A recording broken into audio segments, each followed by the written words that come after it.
سیرت النبی صلی اللہ علیہ وسلم پارٹ 1۔ السلام علیکم ورحمۃ اللہ وبرکاتہ۔ میں حاجی محمد فاروق HF اسلامک موٹیویشن میں آپ سب کا خیر مقدم کرتا ہوں۔ بسم اللہ الرحمن الرحیم۔ رب اشرح لی صدری ویسر لی امری واحلل عقدۃ من لسانی یفقہوا قولی۔ آپ کو یہ بات معلوم ہو کہ نبی صلی اللہ علیہ وسلم کی سیرت رحیق المختوم سے میں نے اخذ کیا ہوں۔ میں سعودی عرب میں جب وہاں 1997 سے 2002 تک رہا، جب یہ کتاب وہاں سے لیا تھا۔ اس کتاب میں نبی صلی اللہ علیہ وسلم کی زندگی کے بہت سے واقعات ہیں۔ میں چاہتا ہوں الگ الگ نمبروں کے ساتھ پارٹ 1 کے طور پر آپ کے سامنے پیش کروں۔ اللہ تعالیٰ سے دعا ہے کہ کہنا سننا سب کا آسان کرے، آمین۔ چونکہ اللہ سبحانہ و تعالیٰ نے اپنے محبوب صلی اللہ علیہ وسلم کو مقام، شفاعت اور درجے بلند عطا فرمایا، اور آپ نے ہم مسلمانوں کو محبت کرنے کی ہدایت دی ہے اور آپ کی پیروی کو اپنی محبت کی نشانی قرار دیا ہے۔ اللہ تعالیٰ قرآن میں فرماتا ہے، قل ان کنتم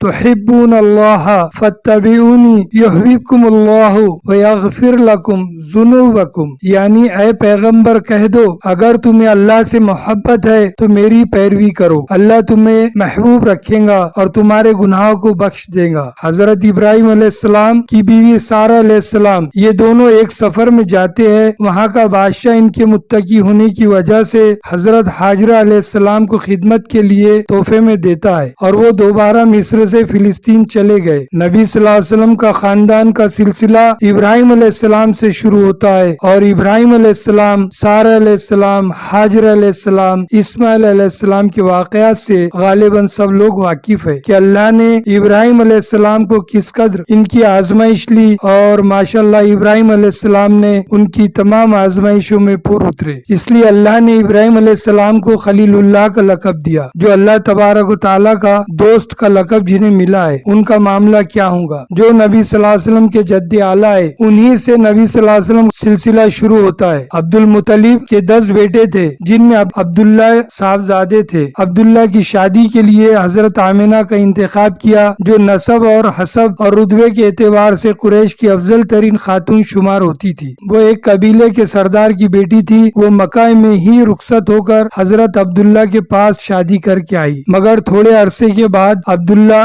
جو نبی صلی اللہ علیہ وسلم کے والد، ان کو نبی صلی اللہ علیہ وسلم کے دادا عبد المطلب نے کھجور لانے کے لیے مدینہ بھیجے، اور وہیں ان کا انتقال ہو گیا۔ عبداللہ کا کل ترکہ میں 5 اونٹ، بکریوں کا ایک ریوڑ اور ایک حبشی لونڈی جس کا نام برکت تھا، جنہوں نے رسول اللہ صلی اللہ علیہ وسلم کو گود میں کھلایا تھا۔ نبی صلی اللہ علیہ وسلم کی ولادت کے بعد آپ کی والدہ نے عبد المطلب جو ان کے سسر تھے، ان کے پاس پوتے کی خوشخبری بھجوائی۔ وہ بہت خوش ہوئے، صلی اللہ علیہ وسلم کو خانہ کعبہ میں لے جا کر اللہ تعالیٰ سے دعا کی، اس کا شکر ادا کیا، آپ کا نام محمد تجویز کیا۔ آپ صلی اللہ علیہ وسلم کو والدہ کے بعد سب سے پہلے ابو لہب کی لونڈی نے دودھ پلایا۔ عرب کے شہری باشندوں کا دستور تھا کہ وہ اپنے بچوں کو شہری امراض سے دور رکھنے کے لیے دودھ پلانے والی بدوی عورتوں کے حوالے کر دیا کرتے تھے، تاکہ ان کے جسم طاقتور اور اعصاب مضبوط ہو اور اپنے گہوارہ ہی سے خالص اور ٹھوس عربی زبان سیکھ لے۔ اس دستور کے مطابق عبد المطلب نے دودھ پلانے والی دایا تلاش کی اور نبی صلی اللہ علیہ وسلم کو حضرت حلیمہ بنت ابی ذؤیب کے حوالے کیا۔ یہ قبیلہ بن سعد بن بکر کی ایک خاتون تھی۔ ان کے شوہر کا نام حارث بن عبد العزا اور کنیت ابو کبشہ تھی، اور وہ بھی قبیلے بنی سعد ہی سے تعلق رکھتے تھے۔ رضاعت کے دوران حضرت حلیمہ رضی اللہ عنہا نے نبی صلی اللہ علیہ وسلم کی برکت کے ایسے مناظر دیکھے کہ سراپا حیرت رہ گئی۔ تفصیلات انہی کی زبانی سنیے۔ ابھی ابن اسحاق کہتے ہیں کہ حضرت حلیمہ رضی اللہ عنہ بیان کرتی تھی کہ وہ اپنے شوہر کے ساتھ ایک چھوٹا سا دودھ پیتا بچہ لے کر بنی سعد کی کچھ عورتوں کے قافلے میں اپنے شوہر سے باہر دودھ پلانے والے بچوں کی تلاش میں نکلی۔ یہ قحط سالی کے دن تھے اور قحط نے کچھ باقی نہ چھوڑا تھا۔ میں اپنی ایک سفید گدھی پر سوار تھی اور ہمارے پاس ایک اونٹنی بھی تھی، لیکن بخدا اس سے ایک قطرہ دودھ نہ نکلتا تھا۔ ادھر بھوک سے بچہ اس قدر بلکتا تھا کہ ہم رات بھر سو نہیں سکتے تھے۔ نہ میرے سینے میں بچے کے لیے کچھ دودھ تھا، نہ اونٹنی اس کی خوراک دے سکتی تھی۔ بس ہم بارش اور خوشحالی کی آس لگائے بیٹھے تھے۔ میں اپنی گدھی پر سوار ہو کر چلی تو وہ کمزور اور دبلے پن کے سبب اتنی سست رفتار نکلی کہ پورا قافلہ تنگ آ گیا۔ خیر ہم کسی نہ کسی دودھ پینے والے بچوں کی تلاش میں مکہ پہنچ گئے۔ پھر ہم میں سے کوئی عورت ایسی نہیں تھی جس پر رسول صلی اللہ علیہ وسلم کو پیش نہ کیا گیا ہو، مگر جب اسے بتایا جاتا آپ صلی اللہ علیہ وسلم یتیم ہے، وہ آپ کو لینے سے انکار کر دیتی۔ لیکن ہم بچے کے والد سے داد و دہیش کی امید رکھتے تھے۔ ہم کہتے تھے کہ یہ یتیم ہے، بھلا اس کی بیوہ ماں اور اس کے دادا کیا دے سکتے ہیں۔ بس یہی وجہ تھی کہ ہم آپ کو لینا نہیں چاہتے تھے۔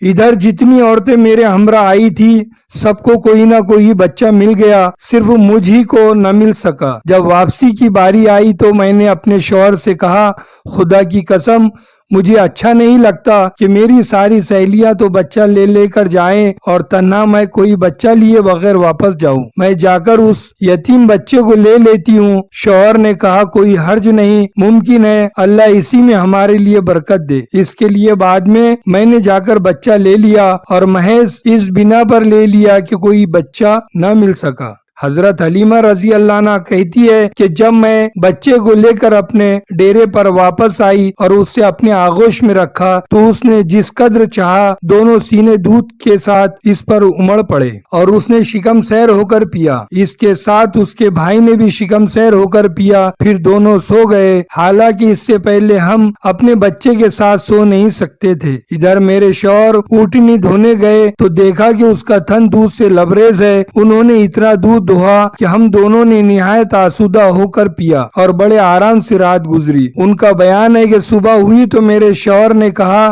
حلیمہ خدا کی قسم تم نے ایک بابرکت روح حاصل کی ہے۔ میں نے کہا مجھے بھی یہی توقع ہے۔ حلیمہ رضی اللہ عنہ کہتی ہے کہ اس کے بعد ہمارا قافلہ روانہ ہوا۔ میں اپنی اس خستہ حال گدھی پر سوار ہوئی اور اس بچے کو بھی اپنے ساتھ لیا، لیکن اب وہی گدھی خدا کی قسم پورے قافلے کو کاٹ کر اس طرح آگے نکل گئی، کوئی گدھا اس کا ساتھ نہ پکڑ سکا۔ یہاں تک میری سہیلیاں مجھ سے کہنے لگی، او ابو زویب کی بیٹی، ارے یہ کیا کیا، ذرا ہم پر مہربانی کر، آخر یہ تیری گدھی تو ہے جس پر تو سوار ہو کر آئی تھی۔ میں کہتی ہاں بخدا یہ وہی ہے۔ وہ کہتی اس کا یقیناً کوئی خاص معاملہ ہے۔ پھر ہم بنو سعد میں اپنے گھروں کو آ گئے۔ مجھے معلوم نہیں اللہ کی روئے زمین کا کوئی خطہ ہمارے علاقے سے زیادہ تہذ زدہ تھا، لیکن ہماری واپسی کے بعد میری بکریاں چرنے جاتی تو آسودہ حال اور دودھ سے بھرپور واپس آتی۔ ہم دوہتے اور پیتے،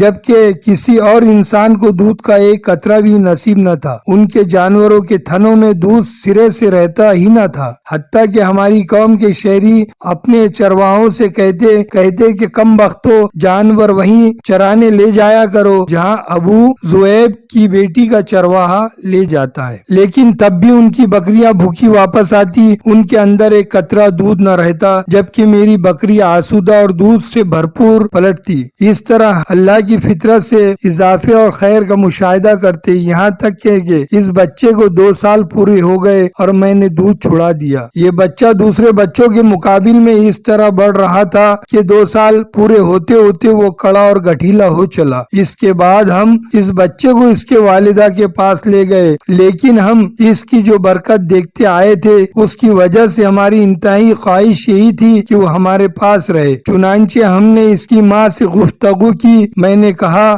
کیوں نہ آپ اپنے بچے کو میرے پاس ہی رہنے دے کہ ذرا مضبوط ہو جائے، کیونکہ مجھے اس کے متعلق مکے کی وبا کا خطرہ ہے۔ غرض ہمارے مسلسل اصرار پر انہوں نے بچہ ہمیں واپس دے دیا۔ زیادہ سے زیادہ سبسکرائب کیجیے۔ اللہ حافظ۔